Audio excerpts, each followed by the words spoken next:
Hoy voy a hablar de una de las técnicas de investigación dentro de la psicobiología, esta es la neuroimagen. Como tal, dentro de la presentación voy a hablar de qué es la neuroimagen, qué tipos de neuroimágenes hay y cuál es su relación con la psicobiología. Entonces, empezando con lo que es la neuroimagen como tal, es una rama de la imagenología médica que se centra principalmente en el cerebro. Además de diagnosticar enfermedades y evaluar la salud del cerebro, también estudia cómo funciona el cerebro y cómo las diversas actividades impactan en el cerebro. Dentro de esta podemos encontrar dos categorías amplias. Una de ellas son las imágenes estructurales, que se ocupan principalmente de lo que es la estructura del sistema nervioso y el diagnóstico de una enfermedad intracraneal grave a gran escala. Esto sería, por ejemplo, un tumor o una lesión. Y también encontramos las imágenes funcionales que se utilizan para diagnosticar lo que son enfermedades y lesiones metabólicas en una escala más fina.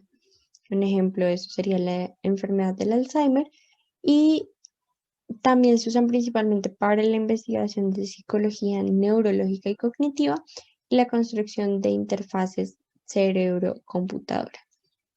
En cuanto a lo que sería la historia de la neuroimagen, se dio a partir de lo que son los años 70, causando una revolución como tal en esta área, gracias a que se pudo empezar a hacer un análisis se pudo comenzar a monitorear las funciones cerebrales de una forma más detallada y esto permitió un avance en la diagnosis médica.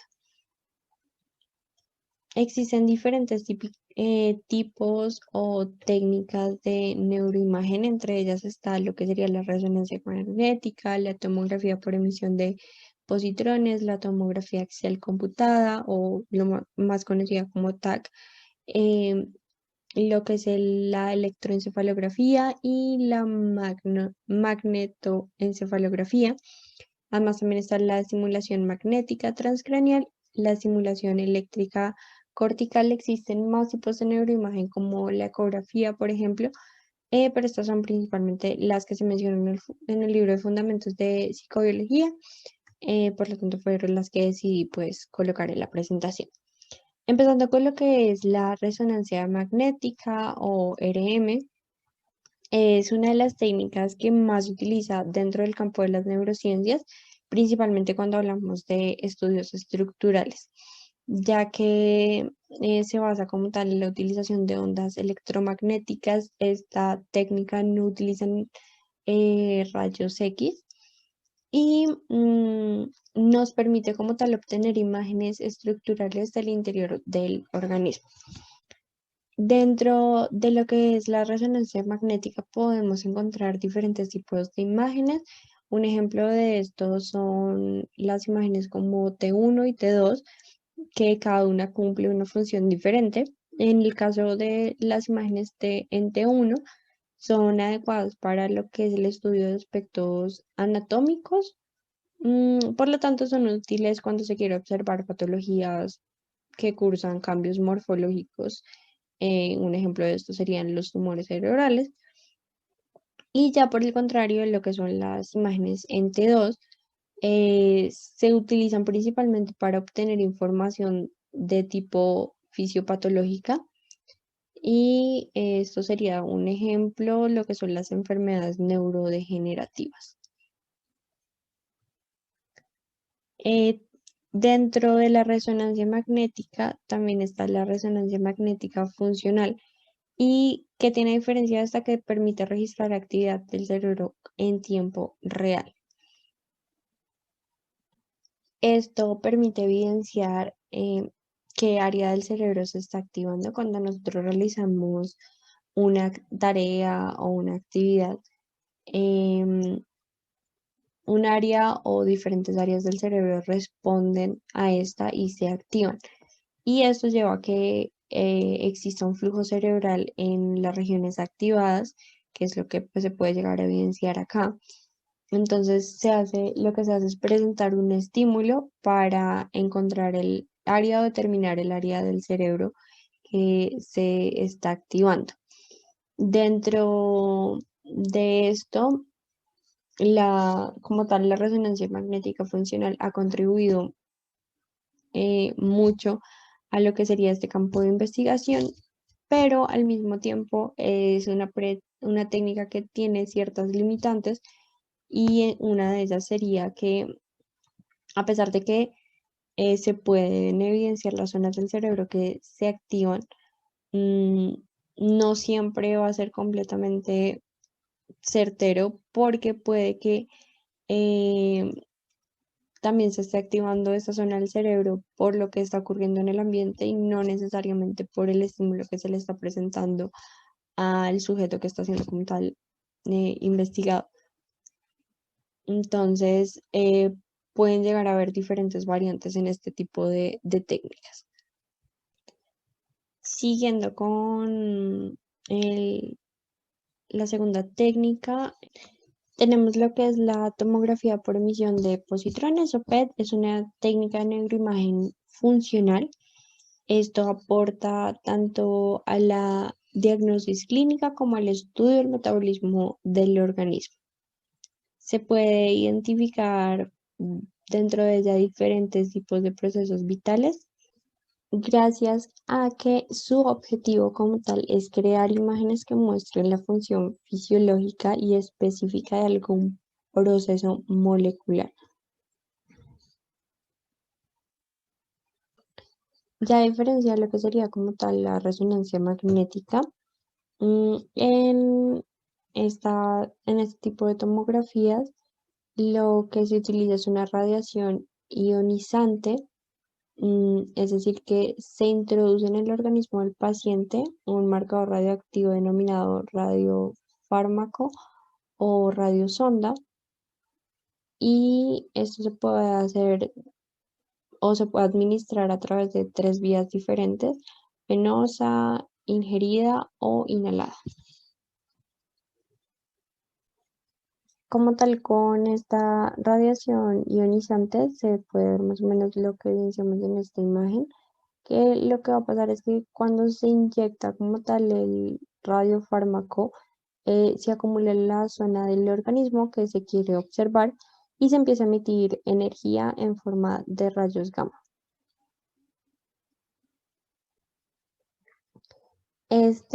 Como tal, se evidencia que esta técnica ha tenido una gran aplicación en lo que es la diagnosis clínica en ámbitos como la neurología, la psiquiatría y la oncología. Mm, Se puede llegar a aplicar en diferentes tipos de patologías. Un caso de estos es el tumor cerebral y otro caso las demencias. Siguiendo con lo que sería la tomografía axial computada o lo conocido como TAC. Esa es una técnica de neuroimagen que se utiliza para un diagnóstico clínico, ya que pues se permite o permite observar el interior del organismo. En una imagen TAC se puede evidenciar que qué estructuras tienen más densidad, porque presentan un color más brillante a comparación pues, de lo que son las estructuras o tejidos menos densos, los cuales presentan colores más oscuros cuando se toma la imagen. Esto, de hecho, lo podemos evidenciar en esta imagen. Mm, Cuando se busca como tal aumentar la definición de esta, se puede llegar a recurrir a radiofármacos y se puede emplear como tal para diferentes tipos de patologías. Entre ellas están las anormalidades cerebrales y medulares, los tumores cerebrales y accidentes cardiovasculares, la sinusitis, los aneurismas de aorta, las infecciones torácicas, las enfermedades de órganos como el hígado, los riñones y los nódulos linfáticos del abdomen. También se puede llegar con las hemorragias y y las atrofías. Es una técnica que es más económica y tiene mayor disponibilidad que la resonancia magnética, por lo cual pues es una técnica que es más utilizada Eh, tiene sus ventajas y desventajas, porque en cuanto a la ventaja, pues es precisamente que a la hora de buscar una gran precisión en determinar minúsculas anomalías, es una técnica que no cuesta mucho y pues es más rápida para tomarla, existe más disponibilidad. Y ya lo que serían como tal las limitaciones es una técnica que simplemente genera las imágenes con planos axiales o transversales. Y en caso ya de utilizar radiofármacos, la dosis es de radiación es muy elevada para los pacientes que lleguen a tomar este tipo de pruebas. Dentro de lo que es ya la electroencefalografía, es una técnica que permite registrar la actividad eléctrica cerebral por medio de la implantación de lo que vemos acá, de hecho, en esta imagen. Estos serían una serie de electrodos de tipo superficial. Existen diferentes tipos y básicamente lo que se hace es que se colocan sobre el cuero cabelludo del sujeto, em, y se adhieren con una pasta conductora que se fija al cuero cabelludo como un aislante. Dentro de esta técnica se utiliza principalmente o tiene más utilidad en el área de la neurología y la neurocirugía. Aporta información importante en diferentes tipos de patología como la epilepsia, tumores cerebrales, enfermedades cardiovasculares, traumatismos craneoencefálicos, cefalias, encefalopatías inflamatorias, entre otros tipos. Y pues no sería una técnica invasiva.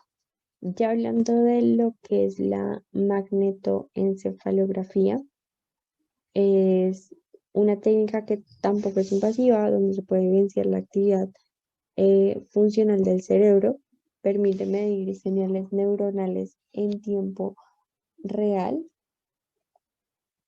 Se basa como tal en la detección de campos magnéticos generados por la actividad eléctrica cerebral y pues esto concretamente sería captar como tal los campos magnéticos generados por los potenciales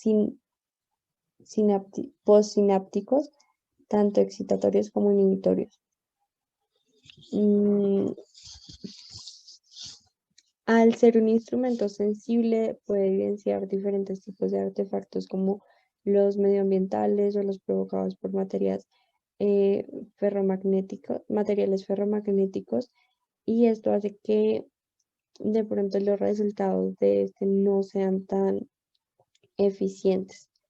Se puede aplicar en patologías igual como la epilepsia, estudios vasculares, traumatismos craneoencefálicos, migrañas, enfermedades neurodegenerativas como el Alzheimer y el Parkinson, también en trastornos psiquiátricos como la depresión y la esquizofrenia y en tumores. Es una técnica que se utiliza para estudiar los procesos cognitivos básicos de lo que es la memoria, el lenguaje, la percepción o las funciones ejecutivas. Gracias a que es una técnica que permite registrar la actividad cerebral producida por las neuronas piramidales localizadas en los surcos del cerebro. Mm, no solamente pues tiene aplicaciones clínicas como se ve en el último de los puntos, porque pues se pueden también llegar a estudiar esos procesos cognitivos básicos como lo de la memoria, el lenguaje, la percepción.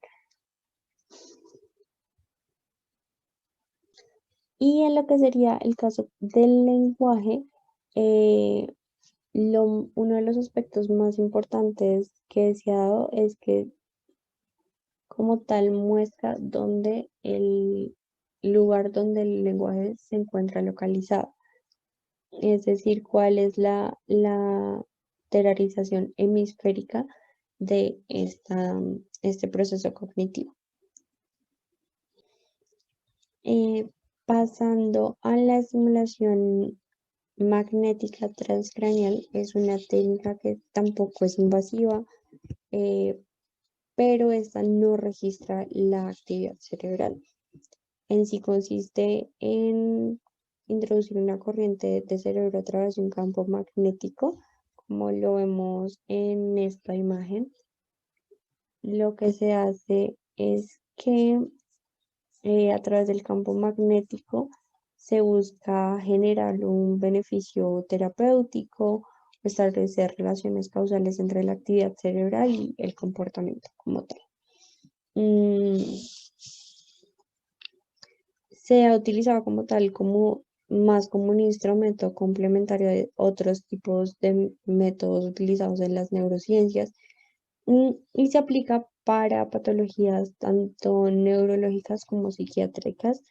En este caso, como un ejemplo serían los trastornos afectivos, el trastorno bipolar, el trastorno obsesivo compulsivo, la esquizofrenia y psicosis, el dolor, los trastornos de movimiento, la epilepsia, la tartamudez, el autismo, el trastorno de atención o la neurorehabilitación. Básicamente lo que se hace es que a través de, en este caso, un aro, se coloca sobre la superficie de la cabeza para que genere un campo magnético y este campo traspase los tejidos de la cabeza para que se convierta en energía eléctrica.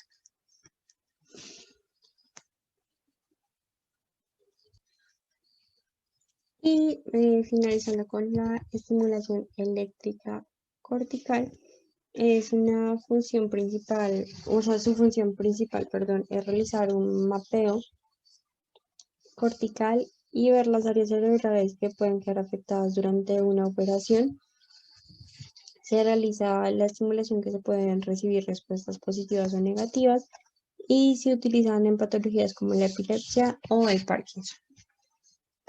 Ya dentro de lo que sería la relación como tal con la psicobiología, las imágenes funcionales se han convertido como tal en una herramienta fundamental en el estudio de la psicología humana, pero pues no han sido exentas de críticas a lo largo de los años, porque aunque como tal los neurocientíficos han hecho grandes avances en la comprensión de las, de la instalación neuronal de muchísimos procesos cognitivos, los comentaristas a veces han argumentado que estas no